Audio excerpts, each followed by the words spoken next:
So the first part of our approach is a truly independent audit of the public finances. But it is not enough just to know the scale of the problem. We need to show that we have a determination to fix it, and that means making a start this year. The Coalition have agreed that £6 billion of savings to the non-frontline public services should be made this financial year. The Departments for Health, Defence and International Development will also make savings, but they will be reinvested in their front lines. The Coalition have also agreed that given the state of the public finances, the great majority of the £6 billion of savings from other departments will be used to reduce the deficit. Some proportion will be used to support jobs in a targeted and effective way, as set out in the Coalition Agreement, for example, through cancelling of some backdated demands for business rates.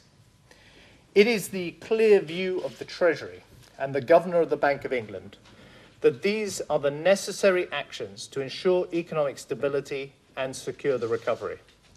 The Treasury's assessment is that there is a strong economic case for an immediate spending reduction of £6 billion.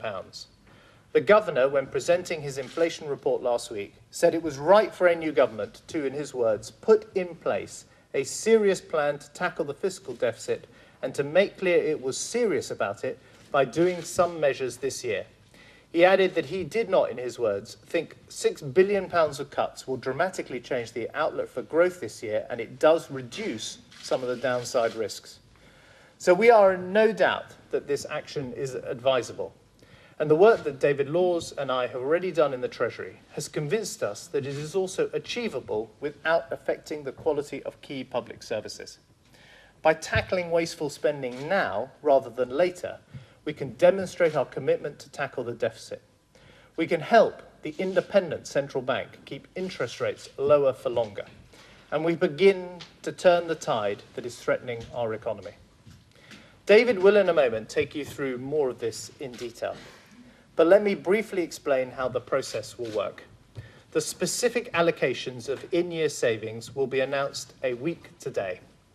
They will include significant reductions in the cost of quangos. This is an unprecedented speed for a spending round, but we need to get moving, and every day comes at the cost of more wasteful spending. The emergency budget will then set out the fiscal path and the spending totals needed to achieve it over the coming years, underpinned by the Office for Budget Responsibility's independent forecasts. The budget will also contain measures to boost enterprise, to create a fairer tax system, and to demonstrate to the world that Britain is open for business. I will be saying more about this when I speak to the CBI annual dinner on Wednesday. The spending review will then report in the autumn, informed in part by the Strategic Defence Review. So in the space of less than a week, this new coalition government has already changed the way that budgets are made forever, created a new independent office that will restore confidence in the numbers that underpin the budget, set in train the creation of the first independently audited national balance sheet, confirmed immediate action to identify £6 billion of wasteful spending this year, while protecting the most vulnerable in our society and the quality of frontline services upon which people depend, and set out the steps towards an emergency budget that will show that Britain can live within its means and will provide the solid foundation for a private sector recovery. That is the route to a stable, balanced economy that works for everyone. Finally, the coalition agreement states that the emergency budget will be within 50 days of the signing of that agreement. Some have said that that is a tight timescale, but I believe we need to act even sooner to restore confidence in our economy. So the budget date will be Tuesday, the 22nd of June, exactly 6 weeks or 42 days from the signing of the coalition agreement. Thank you. David.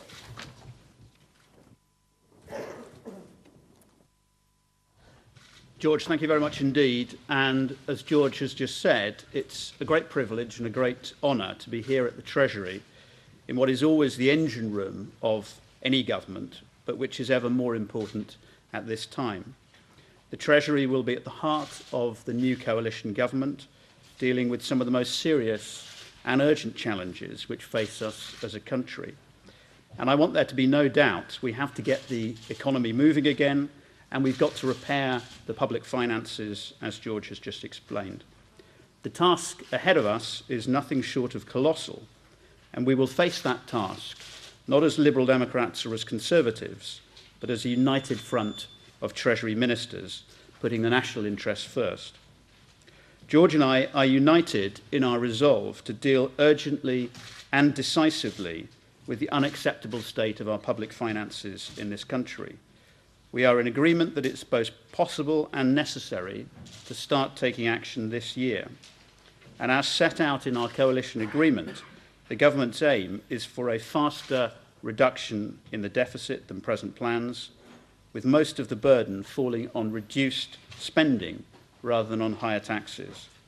We are also committed to set out full and detailed spending plans at the spending review in the autumn, as George indicated a moment ago. But to show our resolve now, we will make an early down payment. And as George explained, we've already received advice from the Bank of England on whether it's advisable to start finding savings in this financial year. The Treasury and departments across Whitehall are now working round the clock to see how these cuts can be best implemented and to finalise the plans which are already well advanced. I have seen the analysis which has already been completed, and I'm satisfied that savings of this size, which are only about £1 in every £100 of public spending, can be taken out of budgets without affecting the quality of the key frontline services that matter most to the public. Over the next 7 days, I will finalise with Secretaries of State the savings which are to be delivered in each of their departments. And all Secretaries of State are committed to making sure savings are implemented in a way that does not affect the quality of the key services received by the public. I have and I will reject any proposals which would damage key services or put at risk those on low incomes. As already agreed and announced by George, the devolved administrations will have the option of deferring their contribution to next year, and we're doing this to recognise the fact that the devolved Parliament and assemblies in Scotland, Wales and Northern Ireland have already approved their spending plans for the current year. The final detailed announcement on each department's contribution will be made next Monday. And as set out in the coalition agreement, we will also announce next Monday the use of a proportion of these savings to support the recovery. Finally, it is critical that we look for savings and root out wasteful spending wherever we can. And that is why, in addition to the £6 billion of savings that we've just discussed, the Chancellor and I have today asked departments to review all pilots and all new spending commitments agreed by the previous government since the start of this year. We will want to test in each and every case whether these are affordable, whether they deliver value for money, and whether they remain genuine priorities for the new government. Each minister will review approvals given by their predecessor, and those requiring Treasury approval will have to be resubmitted to the Treasury. Where projects are affordable and consistent with our priorities and good value for money, they will go ahead. And where they are not, they will be stopped. There is no point, for example, in continuing to spend money on pilot schemes if we cannot afford to implement these. This is simply due diligence by the new coalition government in relation to some of the irresponsible decisions that we've inherited from our predecessors. But it is not a blanket cancellation of projects or pilots, and we will, of course, continue to support the delivery of vital frontline services. Let me just make one final comment in conclusion. There is clearly a very big job to be done to tackle the public sector deficit, and nobody should doubt the determination of both coalition partners to take action which is early, which is decisive, which is credible, and which is aggressive. But this is not merely a coalition of competent accountants. The challenge we face is how to address the deficit while protecting the quality of key services, making this a fairer country, and ensuring that those on the lowest incomes are protected as far as possible from the actions that will be necessary. This will not, of course, be easy, but we are united in our determination to deliver this. Salama.